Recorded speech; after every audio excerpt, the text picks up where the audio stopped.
ルフィは海賊王になる男だ。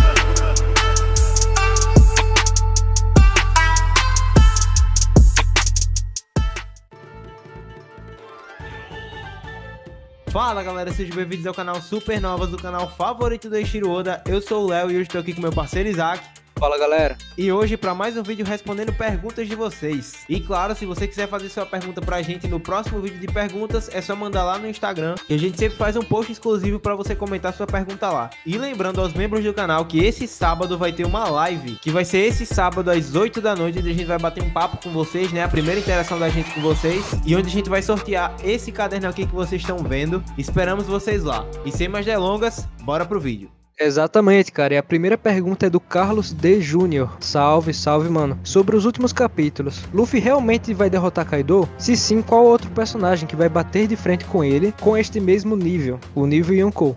E cara, vamos lá, eu acho que sim, eu acho que o Luffy vai vencer o Kaido. E a Yamato também ficou assustada quando o Luffy acabou ficando sozinho com o Kaido, né, pra enfrentar o Kaido. E o Luffy no último capítulo mostrou o ímpeto de vencer o Kaido no 1 a 1. Embora o Kaido ainda esteja um nível acima do Luffy, eu acho que o Luffy nesse ponto já tá pareado com o Kaido. Só não acho que seria legal com uma nova forma do Gear 4, mas sim talvez um Gear 5. O próprio Oda já deu uma esquentada nesse assunto no SBS. E bom, o Luffy partiu o céu ao meio em um golpe contra o Kaido, então com certeza eu acho que o Luffy já tá ali pareado pra vencer o Kaido sim.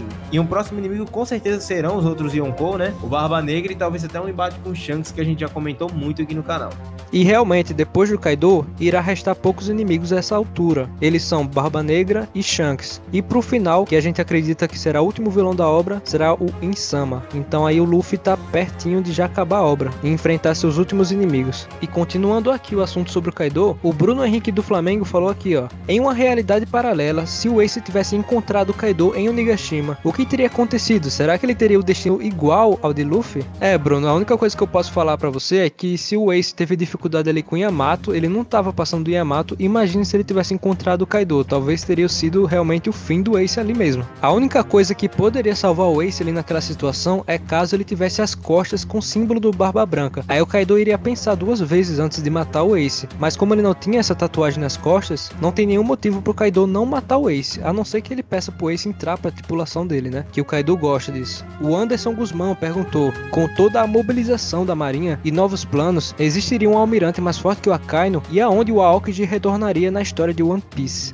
Vamos lá, sobre o Aokiji, os Gorosei já meio que falaram dele, né, que ele se aliou ao bando do Barba Negra. Então sobre o paradeiro dele a gente meio que já sabe, mas eu ainda quero ver se isso é verdade mesmo, se ele realmente tá no bando do Barba Negra. A gente ainda não viu isso acontecer literalmente no mangá, e eu acho que ele pode retornar justamente na batalha do Luffy contra o Barba Negra, ou talvez ele esteja até infiltrado no bando do Barba Negra de alguma forma pra conseguir informações, ou até poder, alguma coisa assim. E vamos lá, sobre o Akainu ser o mais forte, cara, eu acho que atualmente sim, até pelo patamar onde ele chegou na marinha, e também pela fruta dele ser muito destrutiva. Acredito que não seja só pela fruta que ele é muito poderoso, eu acho que ele, no hack, ele é muito forte.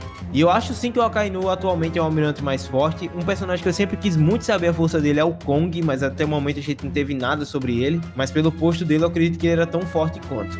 Exatamente, cara, o Akainu deve ser o mais forte, até porque ele é mais jovem e ele tá ocupando o posto mais alto da marinha. Fora que ele tem várias ligações emocionais com o próprio Luffy, que ele matou o irmão, o Garp tentou matar o Akainu. Então, além da posição dele, que ressalta essa força dele, tem um lado emocional que possivelmente ele é o inimigo mais grandioso dentro da marinha que o Luffy vai ter que derrotar. Ou talvez o Sabo, que muitos teorizam que quem vai derrotar o Akainu é o Sabo. Ou talvez até os dois juntos. Vamos ver o que vai acontecer. Mas o fato é que o Akainu é o maior símbolo da marinha no momento.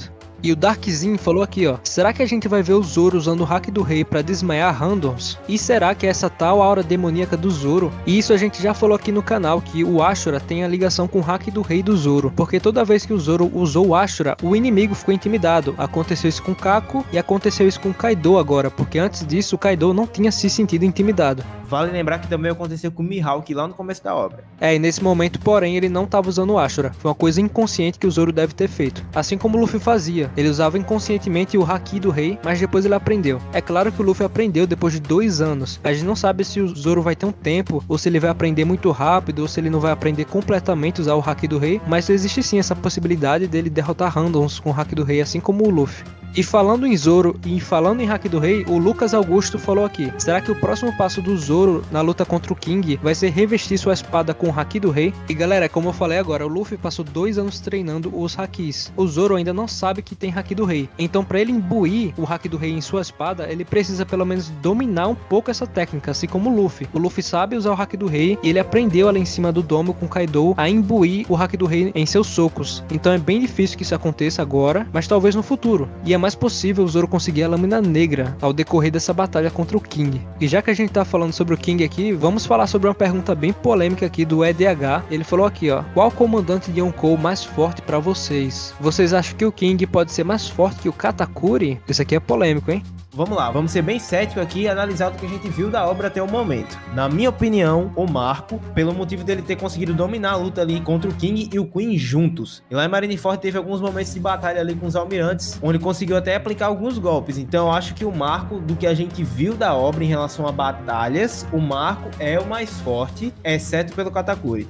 Existe esse argumento do Katakuri ter o maior poder de força entre os comandantes de Yonkou. O Marco, ele é o primeiro comandante do Yonkou mais poderoso, o Yonkou que chegou mais longe, que é o Barba Branca, de fato. Mas existem vários pontos que dá sim pra argumentar. O Marco tem um grande fator de cura, o Katakuri tem um haki da observação absurdo, o King tem uma força brutal, como a gente viu agora com o Zoro. Ele jogou o Zoro pra longe, como se fosse um boneco. Mas entre esses três aqui, a gente fica com o Marco. Isso a gente tá excluindo o Ben Beckman, porque a gente não viu muita coisa sobre ele ainda. Mas possivelmente o Ben Beckman, sim, deles é o mais forte. Cara, bem polêmico esse assunto, mas comentem aí embaixo o que vocês acham que é o comandante mais forte. Exatamente, como a voz do povo é a voz de Deus, o comandante que tiver mais comentário aí vai ser o comandante mais forte, por consequência, né? E a próxima pergunta aqui é do Paulo Soares. Os Minks dominam a eletricidade, os Tritões a água, os Lunares as chamas. Será que algum povo dominará a Terra? Vamos lá, eu particularmente gostei muito dessa pergunta, eu já pensei muito sobre isso, principalmente quando os Minks apareceram dominando ali a eletricidade, eu já pensei, putz, será que outras raças também conseguem dominar alguns outros elementos? Isso é uma ideia muito interessante, até se a gente pensar naquela teoria de que as raças são originárias do planeta azul, do planeta Terra, elas vieram dos planetas que rodeiam ali o globo de One Piece, e cada um poderia ter esse domínio sobre os elementos. E a única raça que a gente ainda não se aprofundou completamente é a raça dos gigantes, e eu acho que seria muito incrível ver um gigante dominando algum tipo de poder com a Terra. Cara, eu acho que seria muito louco, daria um power-up ainda maior para os gigantes e explicaria até por que os gigantes ancestrais eram conhecidos como os puxadores de ilhas e o porquê de algumas estruturas do mundo de One Piece serem perfeitas demais para não terem sido moldadas por alguém, inclusive o crânio de Onigashima, porque eu acho que o Wano é muito bem feito, é uma fortaleza muito bem criada para ter sido só uma evolução natural da ilha ou daquela terra. Cara, o Wano parece até um quebra-cabeça, com cada parte com um clima diferente. E a próxima pergunta aqui é do Tomioka. Ele falou aqui, ó: será que Elbaf é o arco que o Soap irá despertar o Haki do Rei? Não, esse cara tá louco, ele tem... Mano, por que esse cara faz a pergunta dessa? Ele ainda duvida que isso vai acontecer?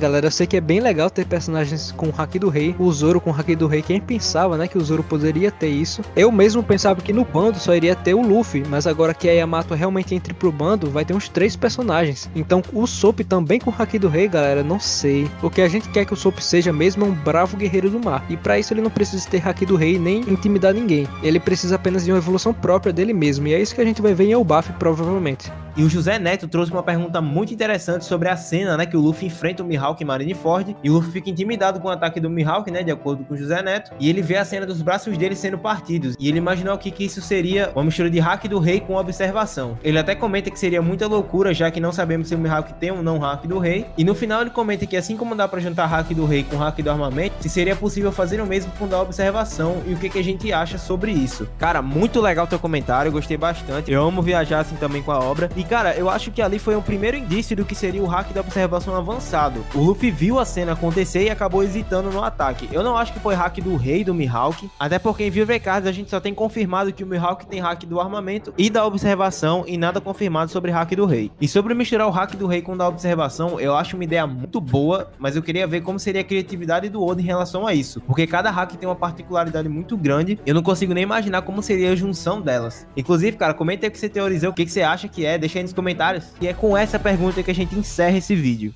Exatamente, galera. Esperamos que vocês tenham gostado de mais um vídeo respondendo a pergunta de vocês. Lembrando que caso você queira aparecer, vá lá no Instagram, segue a gente, faz uma pergunta no post que a gente vai fazer, porque a gente sempre faz um post exclusivo para isso. Mas se você quer ter exclusividade nas suas perguntas, você vira membro que a gente com certeza vai respondê-las. E lembrando da live que a gente vai fazer esse sábado. E é isso aí, galera. Valeu! Valeu, galera!